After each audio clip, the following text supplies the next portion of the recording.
नमस्कार दोस्तों। आज हम आपके लिए एक वीडियो लाए हैं जो पेरोल सीट सैलरी सीट के ऊपर आधारित है। आपने सुना होगा कि सैलरी सीट पेरोल बन गया है। पेरोल कैसे बनता है, सैलरी सीट क्या होता है और सैलरी सीट कैसे डेवलप होता है, आज हम आपके लिए इसके ऊपर एक एक्सेल में वीडियो बना करके लेके आए हैं कि सैलरी सीट में क्या क्या चीज़ होता है, कैसे कैसे सैलरी कैलकुलेशन होता है और सैलरी सीट कैसे डेवलप किया जाता है, हर एक कंपनी में सैलरी सीट बनता कैसे और ये मेंटेन कैसे होता है। इसके ऊपर हम आज आपके लिए एक वीडियो लेके आए हैं। आप इसको अवश्य देखिए और इसको हम एक एक करके बाय एंड बाय करके समझा रहे हैं कि सैलरी सीट में क्या क्या चीज़ होती है। एक सैलरी सीट क्रिएट करते हैं आपके लिए एक्सेल में प्रॉपर।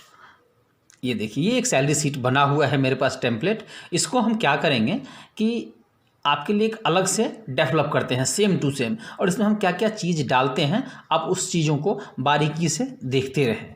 सबसे पहले नेम ऑफ कंपनी, उसके बाद एड्रेस, उसके बाद सैलरी कौन से मंथ का है। ये बहुत मेन चीज़ है कि सैलरी कौन से मंथ का आप बना रहे हैं, और कंपनी का नाम और कंपनी का एड्रेस। तो ये हमने नेम ऑफ कंपनी डाल दिया। कंपनी का नाम, इसमें जो भी आपकी कंपनी का नाम है आप यहाँ पे दर्शा सकते हैं कि आपका कंपनी का नाम जो भी, हमने उदाहरण के लिए एक एबीसी करके डाल दिया है।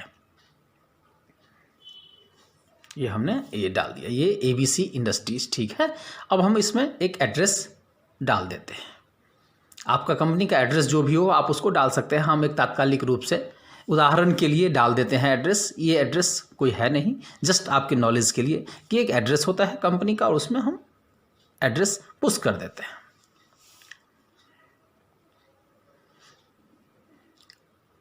सैलरी कौन से मंथ का बना रहे हैं, ये बड़ा प्रायोरिटी की चीज़ है कि कौन से मंथ का आप सैलरी रजिस्टर बना रहे हैं, उसका यहाँ पे मेंशन होना जरूरी है ताकि आप जब कभी भी सीट को ओपन करें तो समझ में आ जाए। नीचे आते हैं, सीरियल नंबर। इसमें क्या होता है कि कितने एम्प्लॉय हैं उसका सीरियल नंबर 1 2 3 4 5 हमने एक कॉलम बना लिया। एक बना लिया नेम ऑफ एम्प्लॉय का। अब हम बना लेते हैं एम्प्लॉय कोड। हर एक कंपनी में एम्प्लॉय को ना एक कोड दिया जाता है सीरियल नंबर के अकॉर्डिंग कि आपका 1 2 3 5 10 15 ऐसे करके अलॉट होता रहता है। तो एम्प्लॉय कोड बड़ा मैंडेटरी चीज़ है, किसी भी पेरोल रजिस्टर का मेन पार्ट है, ये होना जरूरी होता है। इससे एम्प्लॉय का ट्रैकिंग होता है कि कंपनी में आज तक कितना एम्प्लॉय हुआ है। ये हमने सैलरी स्लिप का हमारा सैंपल है। अब हम यहाँ से क्या करते हैं ना, एक बेसिक चीज़ का मोड कॉपी कर लेते हैं और इस चीज़ को हम एज इट इज उस बॉक्स में क्रिएट करेंगे। ये हमने कॉपी कर दिया, ये यहाँ पे पेस्ट कर दिया। ये सारा चीज़ एक सैलरी रजिस्टर के लिए अनिवार्य चीज़ है। जब भी हम सैलरी रजिस्टर बनाते हैं ये सारे सेक्टर होंगे, ये सारे कॉलम आपको उसमें डालना पड़ेगा ताकि लोगों को समझ आ सके आपकी कंपनी में किसी भी एम्प्लॉय को क्या सैलरी दिया है, उसका क्या कैलकुलेशन का बेस है। जब भी कोई ऑडिटर ऑडिट करता है उस टाइम इसकी बड़ी ज़रूरत होती है। ये हम इसको एक फॉर्मेट बना लिया, इसको थोड़ा सा बॉक्सिंग कर दिया, इसको हमने डेवलप कर दिया। अब हमने सीरियल नंबर मेंटेन कर दिया, इसको कॉपी कर दिया, ये बना दिया 10 11 12 13, ठीक है। अब एम्प्लॉय का नाम हम अपने हिसाब से इसमें कुछ भी डाल देते हैं।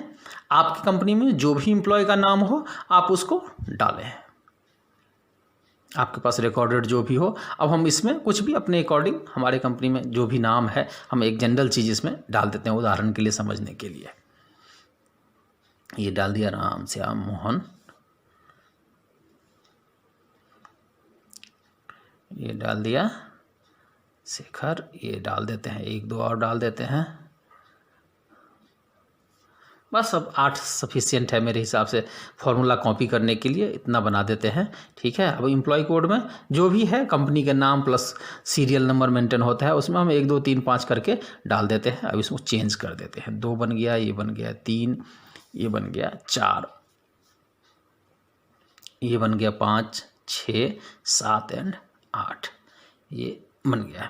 इसको आप गौर से देखें, हम एक एक चीज़ में ना डाटा पंच कर रहे हैं, एक एक चीज़ को समझाते हुए जा रहे हैं ताकि ना आपको कभी भी अगर सैलरी सीट या पेरोल रजिस्टर आप क्रिएट करें तो आप आसानी से क्रिएट कर सकते हैं। बैंक अकाउंट नंबर जिसका जो भी है आप उसमें डाल सकते हैं, IFSC कोड जो भी हो, फादर्स नेम एम्प्लॉय का आपके रिकॉर्ड में जो होगा आप उसको डालें, इसको कॉपी कर दें। डेट ऑफ बर्थ किसी भी एम्प्लॉय का क्या है आप उसकी डॉक्यूमेंट में से लिख के डालते हैं। पैन नंबर हर एक एम्प्लॉय का अलग अलग होगा, आप उसके डॉक्यूमेंट में से देख के डालें। डेट ऑफ ज्वाइनिंग भी अलग अलग एम्प्लॉय का अलग अलग होगा, तो आपके अकॉर्डिंग जो भी डेट ऑफ ज्वाइनिंग हो आप वो इसमें पंच करें। डेजिनेशन किसका क्या है आप उसमें डालें। मंथ डे, ये मंथ डे का मतलब होता है कि जिस मंथ का सैलरी बन रहा है उस मंथ में मैक्सिमम कितने दिन है वो हमें डालना होता है। पेड डे, बंदा कितना दिन प्रेजेंट हुआ है काम करने के लिए, आप सैलरी कितने दिन का पेमेंट कर रहे हैं, वो होता है पेड डे। अब हम इस सबको कॉपी कर लेते हैं। ये ऑलमोस्ट चीज़ हर एक एम्प्लॉय का एक बेसिक डेटा हुआ जो आपको अपने अकॉर्डिंग डालना होगा। ये हम पेड डे में भर देते हैं, 30, 31, 20 कर देते हैं अपने अकॉर्डिंग। आप भी इसको अपने अकॉर्डिंग कर सकते हैं। जिसको जितना दिन का सैलरी बनता है उसको उतने दिन का सैलरी मिलेगा। अब बेसिक HRA स्पेशल, ये जो अलाउंसेज है, ग्रॉस सैलरी आ रहा है, ये है रेट। ये जो ब्लू कॉलम है यहाँ तक, इसको हमने येलो कर दिया, ये रेट है कि सैलरी आपने किसी बंदे को कितने पे हायरिंग किया है, कितने सैलरी पे उसको जॉब पे रखा है, उसका ये रेट है। तो ये रेट हमने डाल दिया। ये रेट बाइफरकेट किया जाता है कि बेसिक कितना है, HRA कितना है, स्पेशल अलाउंस कितना है, ट्रांसपोर्टेशन अलाउंस कितना है, ये सारा चीज़ इसमें होता है। अब हम इसको टोटल कर दिया और टोटल करके फॉर्मूला लगा दिया। अब इसको यहाँ से यहाँ तक कॉपी करके ये पेस्ट कर दिया। ये सारे एम्प्लॉय का अलग अलग बन गया, बिल्कुल फॉर्मुलाइज हुआ। और ऐसा फॉर्मूला इसमें लगा हुआ है कि आप 1 नहीं, 2 नहीं, 10 नहीं, पूरे 1000, 500, 5000 लोगों का भी सैलरी इसी तरह से बना सकते हैं और बड़ी आसानी से बन जाएगा बिना किसी एरर के। सबसे बड़ी बात ये है। अब पे आउट, अब हम आते हैं कि ये कितने दिन का सैलरी, कितना दिन बंदा प्रेजेंट हुआ उसका सैलरी आना है। अब बेसिक सैलरी को हमने क्या किया है, डिवाइड कर दिया है मंथ डे से, अब इंटू कर दिया है पेड डेज से। ये हमने कॉपी कर दिया है, उसका पेड डेज कम है तो इसका कम बन गया है। इस तरह से क्या होगा, हर एक सेक्शन में हम एक फार्मूला लगा देते हैं। ये फार्मूला लगाने से क्या होगा कि जब भी आप उधर डाटा चेंज करेंगे या अमाउंट चेंज करें या पेड डे चेंज करेंगे, ये सारा डेटा अपने आप पेड डेज बदलता जाएगा, पेड अमाउंट बदलता जाएगा। अब इसको हमने HRA को फॉर्मुलाइज कर दिया। HRA को भी जैसे हमने बेसिक को किया था वैसे HRA को कर दिया। अब हम स्पेशल अलाउंस को भी कर देते हैं, divided by 31 into paid days. ये सारे सेक्शन में हम सेम फार्मूला लगा देते हैं ताकि आपका ये जो सीट है हमेशा डिजिटल रहे। कभी भी आप पेड डेज चेंज करेंगे, अगले मंथ का भी पेरोल बनाएंगे तो सिर्फ पेड डेज बदलेंगे, नंबर ऑफ डेज बदलेंगे, मंथ डेज बदलेंगे और सैलरी सीट बन के तैयार। ये बड़े ही काम की चीज़ का है कि कैसे हम डेवलप कर सकते हैं एक्सेल को अपने आप, अपने सुविधानुसार कैसे बना सकते हैं। यूँ तो सब कुछ फॉर्मूलाइज होता है, लेकिन ये चीज़ क्या है कि हम उसको सेल्फ डेवलपमेंट कर रहे हैं। ये हमने कर दिया मेडिकल अलाउंस। अब इसको टोटल कर देते हैं यहाँ से। अब ये सब में फार्मूला लग गया है। अब पेड डेज के अकॉर्डिंग इसमें सैलरी कम ज़्यादा, हर एक बंदे का सैलरी कम ज़्यादा होगा। अब TDS डिडक्शन कॉलम है ये, TDS एडवांस और अदर। किसी भी तरह का किसी का कोई डिडक्शन है तो इस कॉलम में आएगा। ये नेट पे में से माइनस हो जाएगा, ग्रॉस माइनस ग्रॉस डिडक्शन।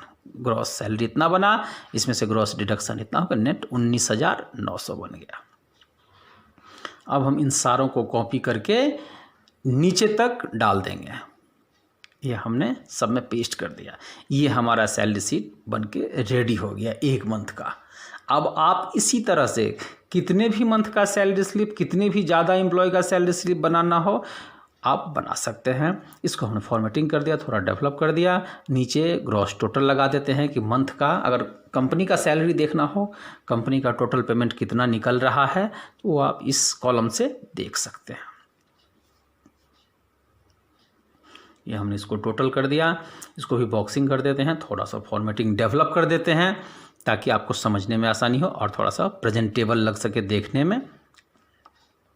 ये हमने कॉपी करके फॉर्मेट डेवलप कर दिया। ये हम साइज को थोड़ा सा और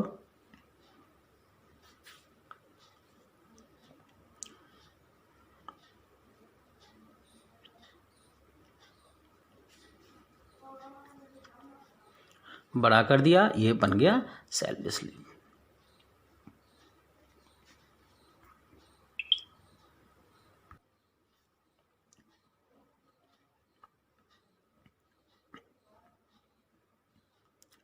अब हम थोड़ा सा फॉर्मेटिंग को और डेवलप कर देते हैं। ये एड्रेस को हमने साथ में पंच कर दिया है और कंपनी नेम को भी साथ में पंच कर देते हैं ताकि देखने में थोड़ा सा और अच्छा लग सके। ये बन गया, ये हो गया, ये अब आपका सैलरी रजिस्टर बन के हो गया तैयार। अब आप इसी चीज़ को अपने यहाँ अपने कंप्यूटर पे करके देख सकते हैं और अपने आप को डेवलप कर सकते हैं कि पेरोल सीट कैसे बनता है। ये सेम पेरोल सीट बन गया जैसा हमने पहले दिखाया था आपको। थैंक यू वेरी मच, आपने हमारे वीडियो को शुरू से लास्ट तक देखा, इसके लिए